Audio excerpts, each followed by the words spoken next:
Assalamu alaikum and welcome back to another video. My name is Aslan Arif and I am the founder and director of Study Zone Consultants. And Study Zone provides you information regarding study visa, visit visa and career counseling. क्या Australia की visa ratio बेहतर होगी? Australia Pakistan के point of view से कैसा रहेगा? आप Australia जा सकते हैं या नहीं जा सकते? वीज़ा टाइम का जो ड्यूरेशन था या जो प्रोसेस टाइम था उसमें कितनी बेहतरी आ सकती है? ये सारी चीज़ें इसमें हम आज की वीडियो में डिस्कस करेंगे। लेकिन वीडियो की तरफ जाने से पहले आपसे गुजारिश करूंगा कि अगर अभी तक आपने हमारे चैनल को सब्सक्राइब नहीं किया तो इसको लाजमी सब्सक्राइब कर लें, क्योंकि इसके ऊपर आपको स्टडी अब्रॉड से रिलेटेड वर्ल्ड वाइड वीडियोस मिल जाएंगी।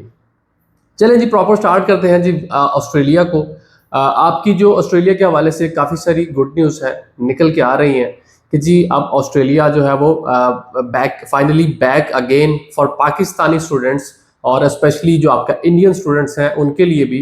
तो उसके ऊपर अब हम डिस्कस करेंगे जी कि अभी जो आपने पहले देखा कि 2023 और 24, इवन जो 24 था स्पेसिफिकली अगर हम उसकी बात करें तो यहाँ पे काफ़ी सारी जो सिग्निफिकेंट रिफॉर्म्स थी वो निकल के आई। उन्होंने अपना जो वीज़ा एप्लीकेशन सिस्टम था या जो वीज़ा सिस्टम था इसको रिवैम्प करना चाहा। उसके हवाले से आए रोज़ वो ख़बरों की जीनत बने रहे। उनके जो प्राइम मिनिस्टर थे उनकी तरफ से ऐसी ऐसी न्यूज़ निकल के आ रही थी कि स्टूडेंट्स को फाइनली ये लगा जी कि अब उनको ऑस्ट्रेलिया को गुड बाय कह देना चाहिए। लेकिन उसके बाद उन्होंने फिर जो उनके एजुकेशन के मिनिस्टर थे उनकी तरफ से एहतजाज सामने आया। फिर उसके अलावा उनके जो कॉलेजेस थे उनकी तरफ से एहतजाज सामने आया, जो कि उन्होंने एक अपना कैप सिस्टम इंट्रोड्यूस किया था उसके मुतालिक। उसके बाद फिर चीज़ें ज़रा सेटल डाउन हुई और उन्होंने फिर अपनी तरफ से जो नंबर ऑफ़ कॉलेजेस हैं, जो इंस्टीट्यूट्स हैं, उनकी स्क्रूटनी और उनकी क्लोजर की भी बातें की, जिसमें से तकरीबन 3800 इंस्टीट्यूशंस को उन्होंने क्लोज करने का इंदिया भी दिया या उनसे ये कहा कि आप अपना सिस्टम और तरीकाकार चेंज करें, अदरवाइज आपको क्लोज कर दिया जाएगा। लेकिन फाइनली अभी उन्होंने अपनी पहली एक लिस्ट जारी की थी जिसमें उन्होंने जो नंबर एलोकेट किए थे डिफरेंट कॉलेजेस को, जो वेट कॉलेजेस थे उनको या यूनिवर्सिटीज़ को, उन्होंने वो लिस्ट प्रोवाइड की थी कि पहले तो था जी कि आप अनलिमिटेड मैक्सिमम जो स्टूडेंट्स हैं उनको ऑन बोर्ड कर सकते हैं, उनको अपनी एंट्री दे सकते हैं, एडमिशन दे सकते हैं। लेकिन अब उन्होंने हर जो यूनिवर्सिटी या इदारा है उसका एक मैक्सिमम कैपेसिटी या जो मैक्सिमम नंबर है वो डिफाइन कर दिया ताकि वो उससे ज़्यादा स्टूडेंट्स ना ले सके। अब इसका पाकिस्तान के पॉइंट ऑफ व्यू से फ़ायदा भी है और नुकसान भी है।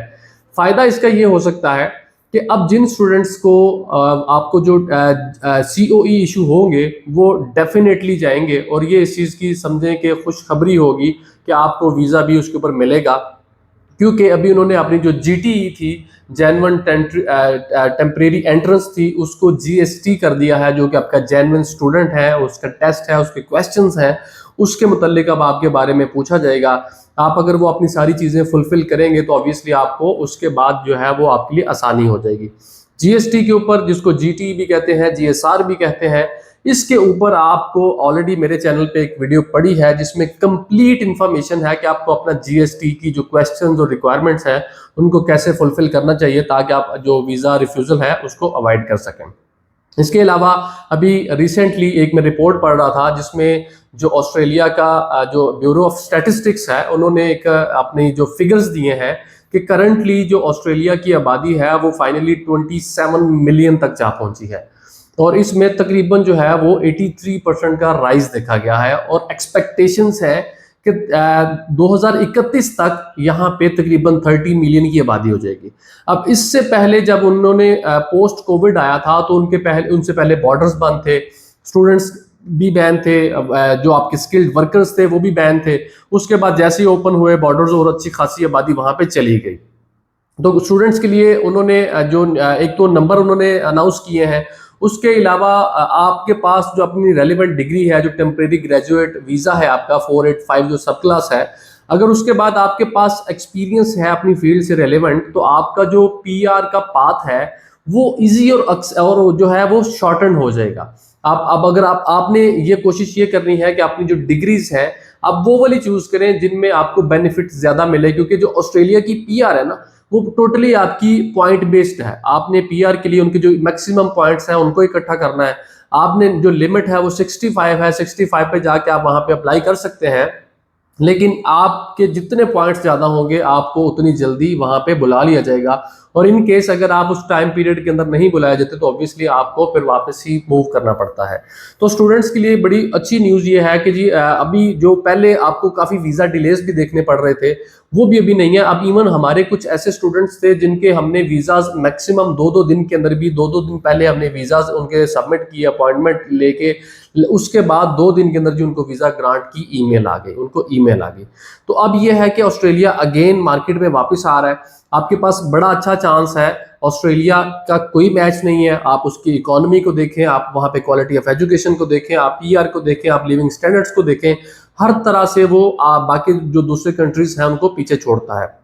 और पहले भी लोगों का रुझान था और अभी भी लोग सिर्फ इस चीज़ का इंतजार कर रहे हैं, क्योंकि इससे पहले हमने अपने काफ़ी सारे स्टूडेंट्स के अपॉइंटमेंट्स लेके उन चीज़ों को होल्ड पे डाल दिया था, क्योंकि वीज़ा रेशियो और मार्केट कंडीशंस इतनी फेवरेबल नहीं थी कि हम उनके वीज़ास को के ऊपर वो रिफ्यूज़ल लेते।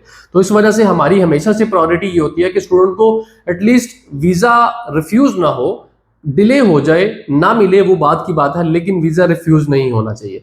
तो अब हमने दोबारा से अपने जो हमारे स्टूडेंट होल्ड पे थे उनको दोबारा से हमने उनके जो अपॉइंटमेंट्स हैं और वो सारे मामला हमने कर दिए हैं।